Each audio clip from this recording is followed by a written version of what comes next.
Hello, everybody. It is your professor, Rocco, you boy. Thank you for coming to class today.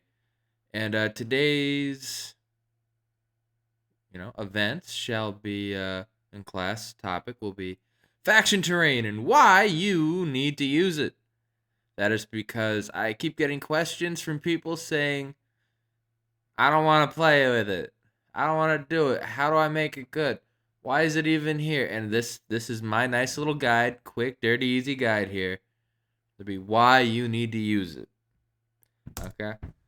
So this is a pros list, but faction terrain, let's just define it here, is going to be the free piece of terrain that comes with your army.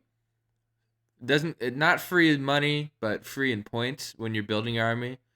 Uh, I'll have some examples later in the slideshow. This is not talking about the Penumbral engine because you have to pay points for that. So, it's the faction terrain piece. Pros to this. The ones we're talking about don't cost points into your army list building. They usually buff your army. Or they're there to debuff your opponent, which is just fantastic. It's why throughout Age of Sigmar, as factions got these terrain pieces, whether they were like Sylvaneth trees, Nurgle trees, Deepkin boats, all these kinds of things here, people were like, wow, all these armies could really use it. It'd be a cool thematic thing to have my scenery piece on the board. And sometimes these cool thematic scenery pieces do both major things of buffing your army and debuffing your opponent. And a lot of the times, they're impassable. What does that mean? If something is impassable, you cannot land on it when you're moving. And if you fly, some people house rule this, so I'm going to say this generally. If you fly, you can fly over it, you can't land on it. Now, a lot of these are also stupidly big. So the thing that happens is use it to block the movement of people that need to, say, come on the table edges from a deep striking perspective, or force them to walk over it or around it to get to you onto where you think an objective is going to be. They have a lot of uses. And a lot of the faction terrain pieces have in their rules that you can, if initially when you go to set up the table, that it doesn't fit, you can make it fit. And 9 times out of 10, you're going to be playing with a friend or someone in someone's basement or doing whatever, something casually. No one's going to be overcrowding the board to purposely stop you from being able to bring on your faction terrain. All right? If they do, have a conversation. But hey, man, I need to put this in my territory because that's how pretty much all faction terrain except the Skaven one, maybe 1 or 2 others works. It's like, I want to put this here. Just going to shift this tree over so it fits legally. Like, oh yeah, cool, sure. And you move on. All right? Faction terrain is not that cumbersome. It gives all these buffs, and it's just so good. Cons. You might move block yourself. All that night, my Deepkin, I went from having a build with a bunch of eels and sharks and the turtle to a more Namarti focused thing. And you know what? They don't move as far, and they generally don't fly. So for me, for my faction terrain, if I'm playing Deepkin, I have to make sure I don't block myself in my own deployment zone or stop myself from getting onto an objective. Another thing is you are sad that your faction terrain got new rules and you missed the old ones, like my Deepkin, where the boats used to give me a 6-up feel no pain. Or I could put them anywhere on the table after we chose sides, so I could be like, I'm going to put one in your deployment zone to screw up your deployment. I can't do that anymore. But, they do have new rules. But seriously, use your damn faction terrain, people. This is serious gameplay you're missing out on and fun. Don't you want to have fun? So we got some examples, but before we get to that, don't forget to like and subscribe and share the video with your friends. All right, remember our whole goal here is teaching newer players and bringing them into the fold, taking newer players and bringing them up to be tournament players, teaching tournament players how to win games and potentially tournaments. And that doesn't happen if we don't bring in new people. So please like, subscribe, share, Leave a comment on if you have any other questions you want to ask me that you'd like me to make a video of here, because I don't believe that they're stupid questions. And common sense is only common if you've been in this situation already.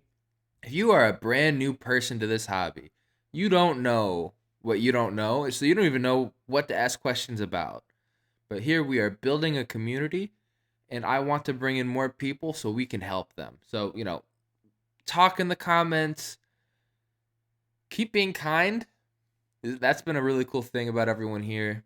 And then I can make more episodes about the stuff you want to watch and the questions you want to ask, like the last 15 that I've done have pretty much been viewer questions. So please, let's build this community together, people. All right, so I'm going to do one example from each Grand Alliance. Now, the first thing, it's going to be highly controversial. I love the Beast of Chaos Herdstone, all right? It is actually really useful for the army. The thing is, because it's got to be set up in your terrain. And yes, there's monsters everywhere that can do a monstrous rampage to destroy scenery pieces and shit. That's not the point. The point is, you're probably going to have this thing surrounded, so monsters can't even get close to it. It's your summoning mechanic of sacrificing models from your army to get summoning points to bring in stuff from everywhere. It gives a battle shock immunity aura. It provides so much stuff. The extra rend on your weapons when you're fighting enemies in range of the aura grows. I know it is not board wide. Battle round 1. I know. Beasts of Chaos love to throw all their stuff up, try to alpha strike, and just send waves and waves and waves of bodies to pin people in their deployment. I know. But when the rend happens, that's a bonus to me. It's my summoning mechanic. I need it to have an army to play as Beasts of Chaos. The Neg 1 Rend thing is just icing on the cake. And the Battle Shock community I love because people are going to chew through enough beasts to get there probably by round 2 or round 3. And at that point, I'm summoning models in my own deployment zone to fight off my opponent who alpha struck me. You know what? I'm Battle Shock immune, and I've got extra Rend now while I win back the board. Boom, Herdstone.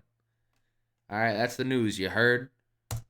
Next, the Seraphon Realm Shaper engine. So, Games Workshop, again, fix the rules so you can actually place it. It's huge. It's a really cool, styled off of like an Aztec Mayan temple. You can make it where the vines are crawling on it like it's been there and your army's coalescing into the world, or make it brand new like you just dropped down from the stars. Such a cool model. And it's still really useful. You can still garrison models in there. You can put heroes in there to then start shooting off mortal wounds at people. It's got 2 ranges. Long range, on a 4-up, pick an enemy unit near, I believe, a terrain feature. And the boards in 3rd edition have terrain features. And then you roll the dice. And then, on a 4-up, you do mortal wounds. If they're closer, it's easier dice roll. Believe it's a 2-up. You need this. If you have a hero garrisoned inside there, like let's say an Astrolith banner, you measure from the base of the terrain feature if you're garrisoned in there, but not defensible terrain. Same difference. Where now the Astrolith banner's aura for +1 to cast and 6-up ward save is now broadcasted from this entire building, and your -1 to be hit and your +1 to your save. Now, people will throw a Slann in there and then just have like the Saurus guard stand around the temple, and it's just, you can't move it.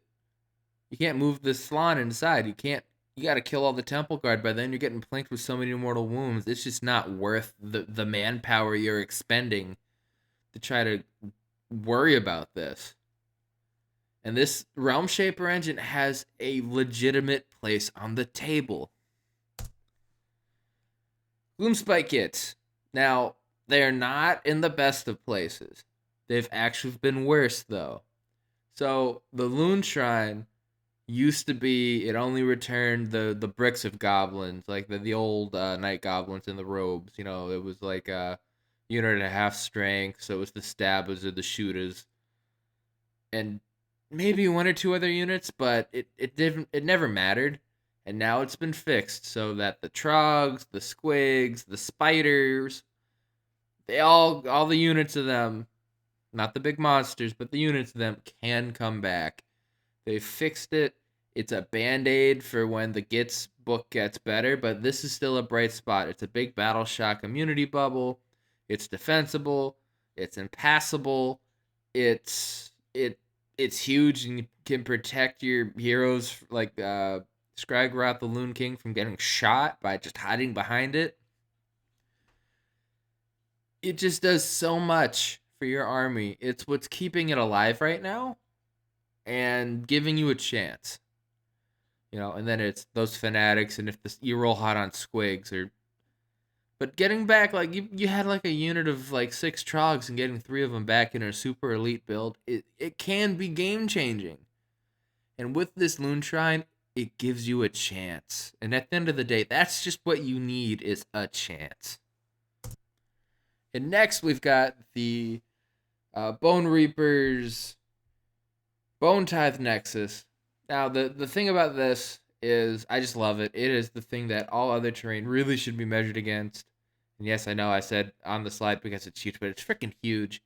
Like, you could use that central statue and use that as a conversion for, like, a Bone Reaper Nagash. And I think no one will be mad about that, except that you had to take apart one of the terrain pieces to do it, because it's just awesome. The debuffs coming off this thing are amazing.